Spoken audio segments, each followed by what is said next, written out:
Hello, welcome back to another edition of Arizona Wildcats Insiders Podcast. I'm your host, Troy Hutchison, and we are officially 2 days away from Arizona kicking off its 2025 college football season against the Hawaii Rainbow Warriors in Tucson on TNT. The Wildcats are well beyond finished with training camp.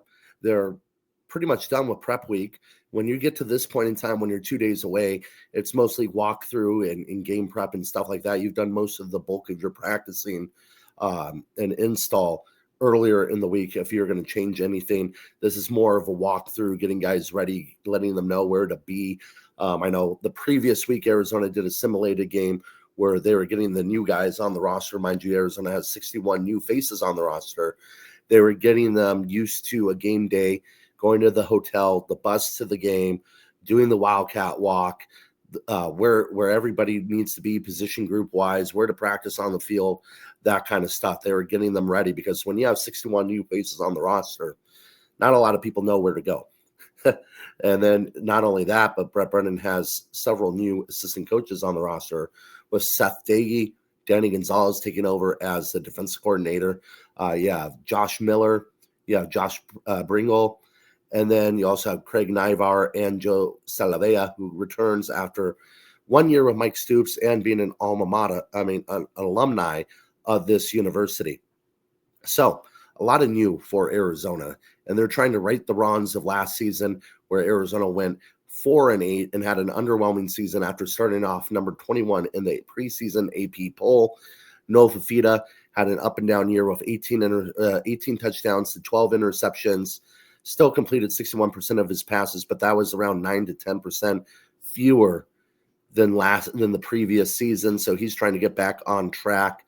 And just the whole vibe of the program right now is, I would say, in a very good place compared to last year, where I think everybody was stressed out. Everybody had a lot of pressure on them, and it kind of snowballed on them. And Brendan even talked about that, how even after wins, it didn't feel good because of the pressure of the season. Now guys were thinking long-term instead of right there what was in front of them. And you needed a leader to get all that back in line in terms of a leader on the field. They didn't really have that. They didn't have that voice last season. Now they have that with Noah Fafita, who's grown in a leadership role tremendously during the offseason. Again, he's a great off-field leader. He's a great teammate and a great face of the program. But he didn't really have a voice inside the huddle or on the field when trying to get guys in line, and it kind of spiraled out of control, and now he has that.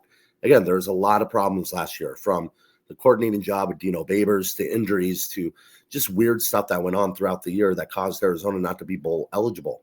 So we're getting ready for the season. We've seen the depth charts for both teams. We've seen kind of some strange things on the depth charts that we've talked about in terms of a lot of transfers playing, but that's not strange anymore with today's college football. Running backs that maybe I thought should have been third on the depth chart in terms of freshmen that just weren't there yet, and they're still developing. That makes sense. Tight end group with 4 guys listed as or for the starting job.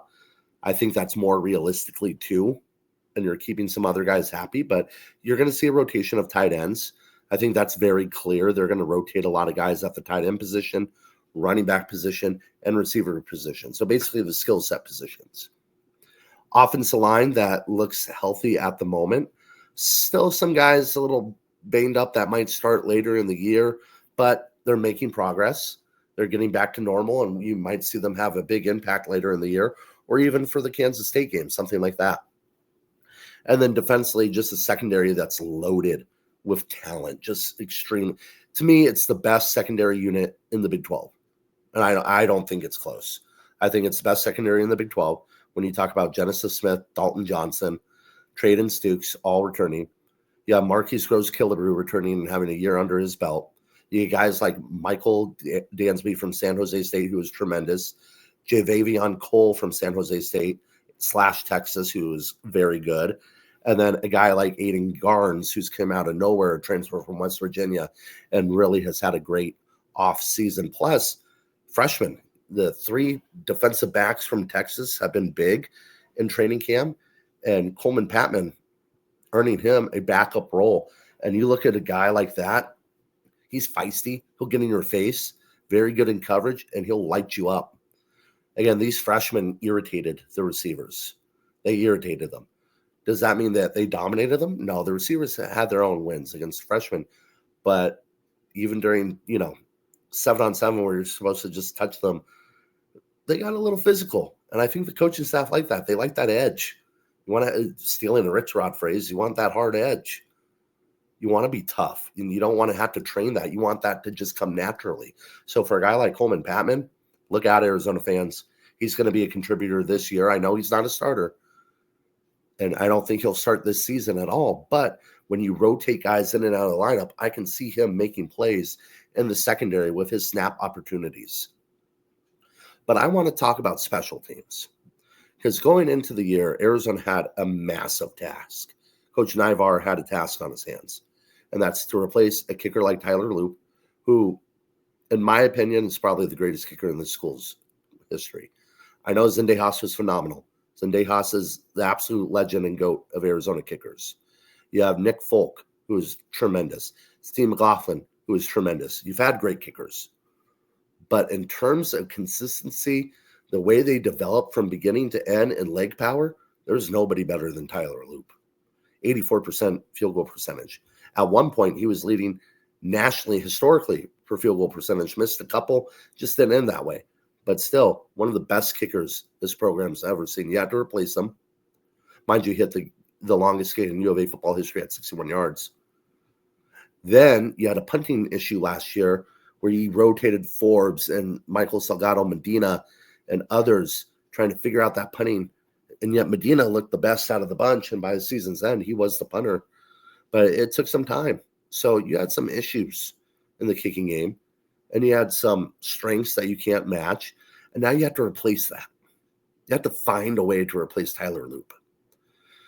So this offseason, Arizona decided, you know what, we're going to bring in some competition. Ian Wagner came in from the Illinois area. I forget which college out there exactly. I think it was Eastern Illinois or Northern. But he was a Sierra Vista native, so basically a Tucsonan. He comes out, has a powerful leg. He's going to be the kickoff kicker, the long distance kicker. That's his job, and holding for field goals. Then you bring in Isaac Loveson, an Australian punter with an absolute boot of a leg on him. But he's got 1 year of eligibility, and he's got to learn the rules of American football compared to rugby. I mean, Australia does a great job with punters, and they have a punting academy, but it's not the same until you're in the live game. So you had a competition with everybody, and Michael Salgado Medina was in the competition both kicking and punting. Both areas. And it was neck and neck. You had a freshman, Tyler, I can't pronounce the last name, sorry about that, Pashan, whose father kicked at Arizona. He was a walk-on freshman, and he was competing for the place kicking job. And him and Michael Salgado Medina were neck and neck all camp. If somebody went 5 for 6, the other person went 5 for 6. Somebody hit a 55-yard field goal, the other person hit a 56-yard field goal. So very good kicking. Arizona rolled with Michael Salgado Medina as the place kicker. And I think it's a matter of experience. Been there, done that, been through the grind of a Big 12 season. I get it. I fully get it. You don't want to start a freshman in that situation, especially replacing a guy like Tyler Loop. By the way, Tyler, the new Tyler, wears 33 as well. So a lot of pressure. Now, could that change throughout the year? I think it could. Medina's been phenomenal, but one bad game here, one bad game there, and you could see a kicking change. I think it's a situation where you have two talented legs and you're having to replace something that you can't. So let's see how they adapt to that. And then in the punting game, I thought it was going to be Isaac Loveson. Just completely the biggest leg for a punter on the team. But there was a lot of inconsistencies in camp. It took him a while to get used to the football, American football adjustments, making sure he didn't step out of bounds, making sure he understood where they wanted him to roll, and that kind of stuff. I mean, tremendous kicker, tremendous punter. And Medina, again, very consistent. He had his ups and downs punting as well. I think a lot of punters do. and it was very neck and neck. I would have given it to Leveson. The coaching staff went with Medina, meaning Michael Sagana Medina is going to be the field goal kicker and the punter. Has it happened before? Yes. College football, that happens every now and then. However, it's not easy, and it could be taxing. You're punting. All of a sudden, you got to kick a field goal. Now, the pressure of the field goal on top of it, especially if you're in a game-winning situation, it could become a snowball effect for him real quick. So we'll see how he handles this pressure. He's done both before in high school and a little bit in college. Well, in high school because Tyler punt kicked last year, but in high school, so he's used to this. But it's going to be an adjustment, and it's something Arizona fans should keep an eye on as the season rolls along.